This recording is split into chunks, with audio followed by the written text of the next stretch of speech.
Without this place, I wouldn't know what to do. I wouldn't, I'd feel like all was lost. You never know when you're going to be at that point in your life that you don't have that cushion of security with your job, that cushion with your insurance. Those things can be, wiped out in an instant. I don't know. I really don't know. If it wasn't here, I think I'd be struggling.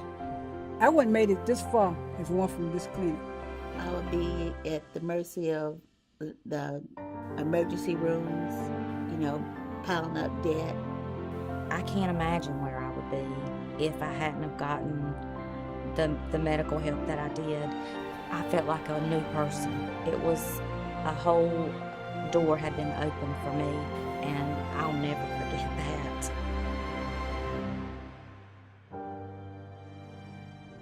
A day in our clinic starts off very busy, particularly when we walk in and already the porch has got a line of people on it. We have probably 1,500 or so patients that we see on a regular basis, and they're all chronically ill. These are not just people that have a cold.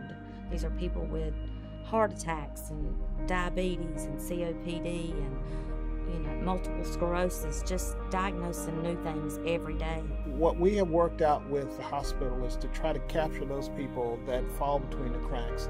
So when they go to the emergency room, they will be seen there, taking care of whatever the issue happens to be, and then they will be referred to our clinic. So we try our best to close that gap so that those that are uninsured, whether they be the working poor, not employed at all, we try to provide health care for those individuals. 80% of our patients are working, and if the workforce in the community is not well, is not able to work, there's a significant impact on the community. Folks who are living in real serious poverty, they may have enough money to get through 25 days of the month, but the last 5 days are food insecurity, and not sure what they're going to put on their table for themselves or their kids. You have to really step back and look at this. What if this was me, or my child, or my mother or father? And if you don't feel well, you don't really have a forward story. You can't think the next day. You certainly can't think the next month, and you can't think about how you're going to make a house payment, how you're going to make a car payment, and how you're going to live if you don't feel well. Food comes before medicine.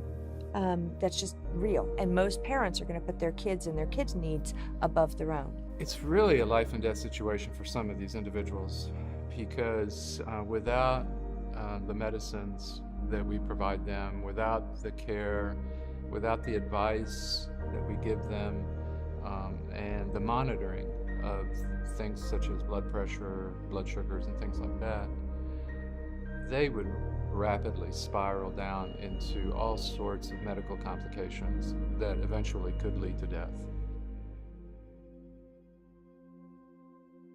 My husband had just had a stroke in 2011, and then my son was incarcerated in 2013, and I was going through a lot of depressing times. My kids would say, "Ma, you stay in the room all the time, and you're always sad, you're always crying, you're always upset, and that's not like you."